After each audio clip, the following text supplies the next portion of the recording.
Hi Taurus, kumusta po kayong lahat? Okay, so ayan Taurus, maraming salamat po sa walang sawang pagsubaybay sa ating pong mga reading. And kung ikaw ay bago pa lang sa ating channel, mag-subscribe na po kayo. Then i-click mo na rin yung ating notification bell para lagi kang updated sa ating mga bagong upload, okay? So ayun guys, sa mga interesado naman po pala sa ating private reading, nasa description box below yung link ng aking Facebook, message nyo na lang ako guys, okay? So, ayan, guys, paalala lang po bago tayo mag-start, paalala lang po na ang reading po natin ay general reading lamang. So, take what resonate and leave what doesn't. Okay? Tingnan natin. Wala naman tayo guys topic. Kung ano lang yung makikita ko dito sa reading. Taurus, Sun, Moon, Rising, and Venus sign. Taurus, Sun, Moon, Rising, and Venus sign. Taurus, Sun, Moon, Rising, and Venus sign.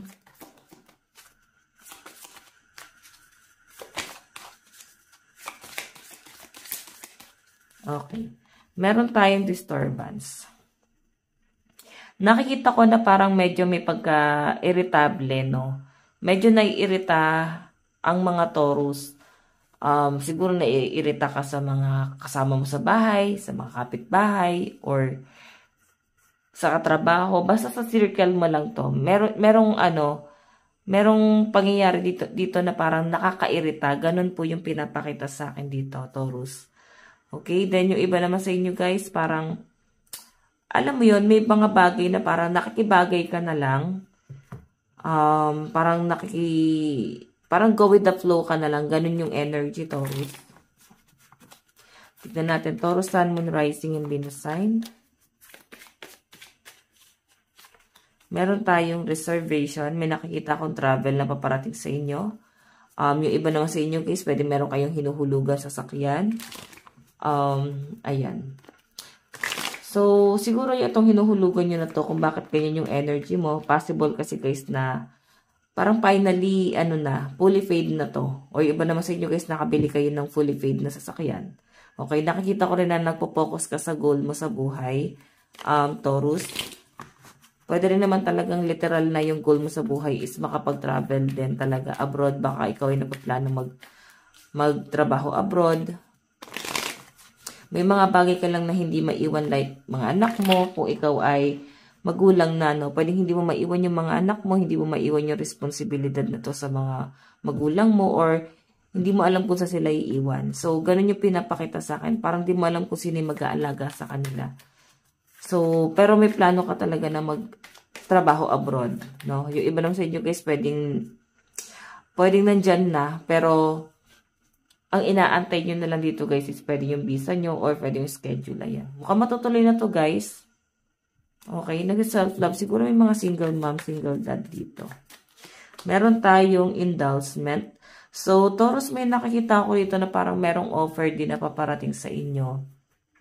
Pero ayaw mo kasi tumanggap ng tumanggap. Pwedeng tulong, pwedeng ayaw mo ng utang na loob. Parang mas gusto mo na ikaw yung nagbibigay kesa ikaw yung parang binibigyan. Alam mo yun, mas gusto mo na ikaw na lang yung nagbibigay ng parang basta opinion. Ikaw yung nagbibigay ng tulong. Ayaw mo nang ikaw yung bibigyan. Okay, siguro nadala yung iba sa inyo. Pwedeng meron kayong pinagdaanan before na humingi kayo ng tulong dati. Tapos parang sinumbatan kayo hanggang sa, alam mo yun, parang ang tagal-tagal na yung sumbat nandun pa rin. Hindi nawawala. So, totoo naman guys mas maganda na ikaw yung, alam mo yun, ikaw yung tumulong. Sobrang hirap guys nang may nasasabi sa yung ibang tao. Tignan pa natin Taurus. Taurus, Sun, Moon, Rising, and Venus sign. Meron po tayong confinement. So, may nakikita ko guys na parang unti-unti ka nawawalan ng confidence sa sarili mo. Alam mo yung marunong ka naman marunong ka magsalita. Meron ka na ibibigay na knowledge sa ibang tao. Maayos ka mag-advise. Ganun yung pinapakita sa akin. Pero, meron ka sariling pinagdadaanan, Taurus, na hindi mo alam kung paano mo siya guys parang susolusyonan. Nakikita ko na parang nahihirapan yung mga Taurus. Yung iba naman sa inyo guys parang medyo lumiliit yung mundo mo, nandun ka sa point na hindi mo magawang lumabas, na hindi mo guys magawang mag-travel. Nandiyan ka lang, no? Parang nakakulong ka lang, parang inaantay mo lang kung ano na lang yung magaganap sa buhay mo. So, parang walang plano. Ganun yung pinapakita sa akin sa energy mo, Taurus. Kasi nawawalan ka ng confident, oh. Okay? Parang piling mo wala kang, capability na gawin itong mga bagay na to. Hindi ka para doon. Alam mo yon. So, siguro kasi, Taurus, kung bakit ganyan is dahil yan din yung pinid sa inyo, sa isip mo na mahina ka, wala kang kayang gawin, ganyan-ganyan. So, hanggang dito lang ang kaya mong gawin. Ganun yung pinapakita sa akin, Taurus. Kaya parang pinapanindigan yung iba sa inyo. So, kung nagiging mahina ka na ganyan, Taurus, ibig sabihin, kasalanan mo na rin. Kasi, ganun na nga yung sinasabi sa ibang tao, tapos ina-absorb mo pa. Diba? So, tignan pa natin, Taurus.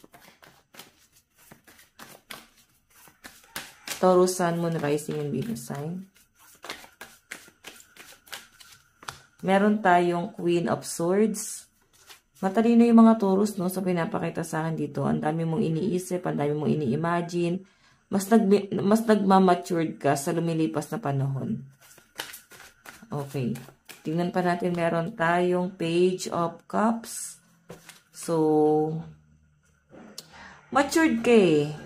Pero alam mo yung matured na ang tingin sa'yo na ibang tao, parang may pagkaisip bata ka. Ganon. So, pasensya na guys sa mga motor na dumadaan. Okay, basta yun yung nakikita ko sa inyo guys. Matured ka na. Hindi mo lang siguro masyado pinoproblema talaga yung mga problema kasi nakikita ko sa inyo Taurus, sobrang sobrang aga mong nasubok sa buhay. Sobrang aga mong naging matured dahil sa problema. So, alam mo na kung paano i-handle yung problema. So, alam mo yung tingin sa ibang tao, parang walang plano sa buhay, parang masyadong isip bata. Pero hindi nila alam guys, sobrang matured mo na. Ayaw mo na masyadong magpa-apekto sa mga problema. Okay, sige, tignan pa natin Taurus. Meron tayong The High Priestess. Meron ka nararamdaman dito. Okay, sa love life mo to, no? May pinapakita sa akin dito, Taurus, na parang meron kang nararamdaman something sa person mo. Pero parang pinapakiramdaman mo lang talaga to. Then, siguro guys, kailangan nyo rin guys na parang makipag-communicate dun sa person. May mga dapat kang tanungin or pag-usapan nyo. Or kailangan guys, isettle nyo ng person mo, no?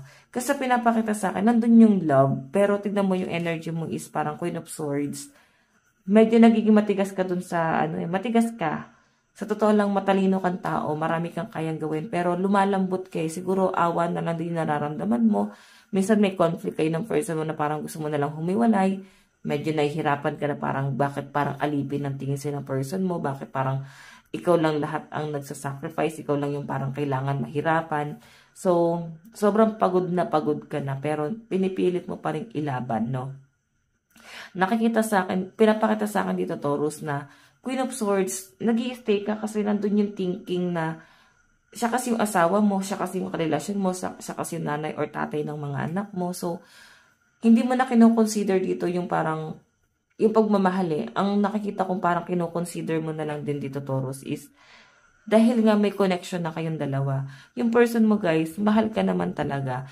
King of Wands, nandun yung passion niya. Pero High Priestess, may mga bagay siya na kinakatakutan na malaman mo. Pwede may mga tinatago siya sa inyo. Or hindi siya guys, ganun ka-open sa inyo. Ayaw niya na lang guys sabihin sa inyo yung mga bagay-bagay. Kasi aware siya na pagtatalunan nyo. Diba? Tignan natin guys, message sa ng person mo. Meron tayong, I need you to help me.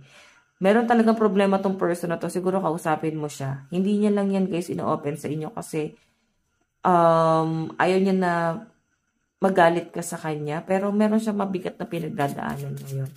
Tignan natin, meron tayong, do you love me the way I love you? Kasi alam nyo guys, mahal ka ng person mo. Lahat kaya niyang gawin para lang makasurvive kayo sa buhay. Kahit na minsan parang pili niya nakakagawa na siya ng mali sa kapwa niya. Pero pwedeng hindi mo yun alam. Hindi ka aware na ganun pala yung nagagawa niya. So, hayan.